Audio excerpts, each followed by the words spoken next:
YouTube channel Ramesh Ratnakar के तमाम दर्शकों को प्यार भरा नमस्कार। एक कहानी। एक बार की बात है, एक देश में यह निर्णय लिया गया कि वृद्ध किसी काम के नहीं होते, अक्सर बीमार रहते हैं। वो अपनी उम्र में जी चुके होते हैं, अतः उन्हें मृत्यु दे देनी चाहिए। देश का राजा भी जवान था, तो उसने यह आदेश देने में देरी नहीं की कि 50 वर्ष के ऊपर के उम्र के लोगों को मार दिया जाए।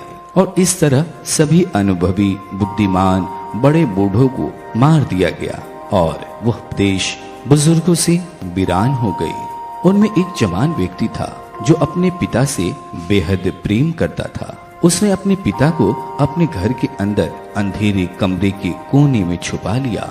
उसने अपने पिता को बचा लिया। कुछ साल बाद उस देश में भीषण अकाल पड़ा और जनता दाने दाने को मुहताज हो गई। बर्फ के पिघलने का समय आ गया था, परंतु देश में बुआई के लिए एक दाना भी नहीं था। सभी परेशान थे।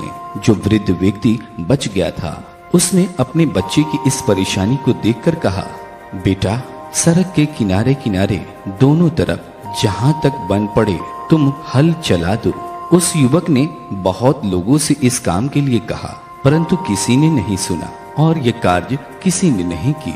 यह देखकर वो स्वयं जितना बन पड़ा सड़क के दोनों ओर हल चला दिया। देखते ही देखते थोड़े दिनों के पश्चात बर्फ पिघली और सड़क के किनारे किनारे जहाँ जहाँ हल चलाया गया था, अनाज के पौधे उग आए। लोगों में यह बात चर्चा का विषय बन गया। यह बात राजा तक पहुंची।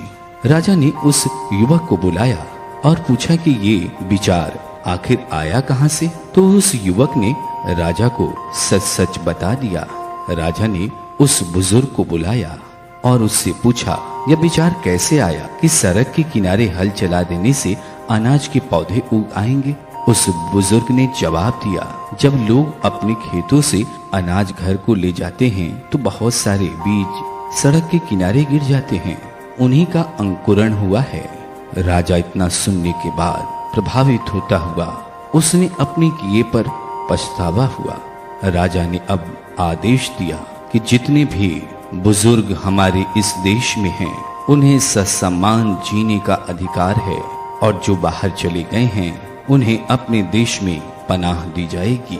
इसीलिए कहा गया है, विपदा के समय बुजुर्गों की बात माननी चाहिए।